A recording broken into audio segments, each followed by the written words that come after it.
కామారెడ్డి మొత్తం కూడా జల దిగ్బంధంగా మారిపోయింది. కుంభవృష్టి వాన కురుస్తోంది. అక్కడ భాస్కర్ మరిన్ని వివరాలు అందించడానికి సిద్ధంగా ఉన్నారు. భాస్కర్, అసలు ఫ్లడ్ ఏ విధంగా ఉంది, అక్కడ సహాయక చర్యలు ఏ విధంగా కొనసాగుతున్నాయి?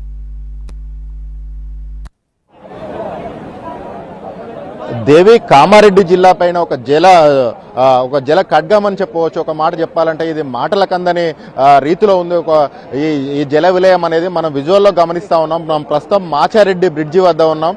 ఇది మానేరు నదికి సంబంధించి ఇక్కడ ప్రస్తుతం దాదాపు ఒక 25 అడుగుల మేర వరద వెళ్తుంది. ఇక్కడ నుంచి కామారెడ్డి, ఆ తర్వాత సిరిసిల్ల, ఈ రెండు జిల్లాల మధ్య రాకపోకలను కలిపే ప్రధాన బ్రిడ్జి ఇది. ఈ ప్రధాన బ్రిడ్జి పైనుంచి దాదాపు 5 అడుగుల మేర వరద వెళ్తున్న సిచ్యువేషన్. ఇదేదో ప్రాజెక్టు దగ్గర ఉన్న ఫీలింగ్ కలిగేంత వరద అయితే ఇక్కడి నుంచి వస్తుంది. మనం విజువల్లో గమనించవచ్చు. అంత భారీ ఎత్తున వరద వస్తుంది. అంటే మానేరు నదికి గడిచిన 3 దశాబ్దాల్లో ఇంత భారీ ఎత్తున వరదలు ఎప్పుడు రాలేదని చెప్పేసి కూడా అధికారులు చెప్తున్న సిచ్యువేషన్ ఉంది.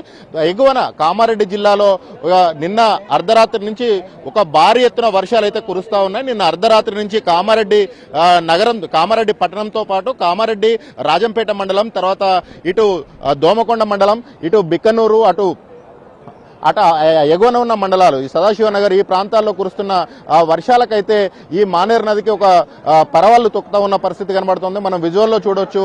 1 కిలోమీటర్ మేర, దాదాపు 1 కిలోమీటర్ మేర విస్తరించి మానేరు నది ప్రవాహం అయితే కొనసాగుతా ఉన్నది. ఇక్కడ నుంచి రాకపోకలు పూర్తిగా నిలిచిపోయాయి. కామారెడ్డి జిల్లాకు సంబంధించి ఇటు సిరిసిల్ల జిల్లాకు ఈ జిల్లా ప్రధాన రహదారి పైన వరద నీరు ప్రవహిస్తుండటంతో రాకపోకలు అయితే నిలిచిపోయాయి. ఇక కామారెడ్డి విషయానికి కనుక వస్తే, కామారెడ్డిలో గత అర్ధరాత్రి నుంచి ఇప్పటి వరకు రాజంపేట మండలం ఆరకొండ అనే విలేజ్ దగ్గర కనుక మనం చూసినట్టయితే దాదాపు 42 సెంటీమీటర్ల వర్షం కురిసిందని అధికారిక రికార్డులు అయితే చెప్తా ఉన్నాయి. 42 సెంటీమీటర్ల వర్షం అంటే మనం ఒక్కసారి కనుక పరిశీలించినట్టయితే దేవి, రాజస్థాన్ రాష్ట్ర సగటు వర్షపాతం వచ్చేసి 56 సెంటీమీటర్లు. అంటే ఇక్కడ 40 సెంటీమీటర్లు, దాదాపు 30 వంతు వర్షం రాజస్థాన్ రాష్ట్రంలో ఏడాదిలో కురిసేంత వర్షం ఇక్కడ కేవలం 12 గంటల వ్యవధిలోనే కురిసిందంటే ఏ రేంజ్ లో వర్షం కురిసింది, ఎంత కుండపోత వర్షం కురిసింది అనేది మనం చూడొచ్చు. అయితే దీని మొత్తం ఈ వరద ఇంత భారీ ఎత్తున వర్షపాతం నమోదు కావడంతో కామారెడ్డి పట్టణం పూర్తిగా జలదిగ్బంధంలో చిక్కుపోయింది.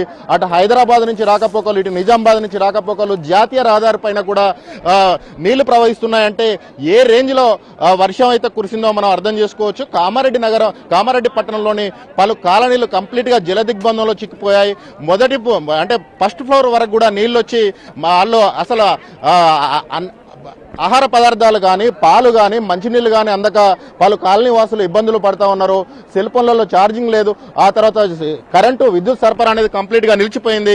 నిలిచిపోయిన ఈ నేపథ్యంలో ప్రజలైతే తీవ్ర ఇబ్బందులు పడతా ఉన్నారు. మరో 24 గంటలు కూడా ఇదే రేంజ్ లో వర్షాలు కురుస్తాయని చెప్పేసి ఒకవైపు అధికారులు అయితే ప్రకటించున్నారు. కామారెడ్డి జిల్లాకు, అటు కామారెడ్డి ఈ పరిసర ప్రాంతాల్లో ఉన్న మెదక్ కావచ్చు, అటు ఇటున్న సిరిసిల్ల జిల్లా కావచ్చు, పూర్తిగా రెడ్ అలర్ట్ అయితే జారీ చేశారు.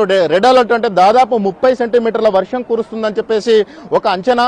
ఈ అంచనాతోటి రెడ్ అలర్ట్ అయితే జారీ చేశారు. అందరూ జాగ్రత్తగా ఉండాలని చెప్తున్నారు. మనం ఇక్కడ విజువల్లో గమనించవచ్చు.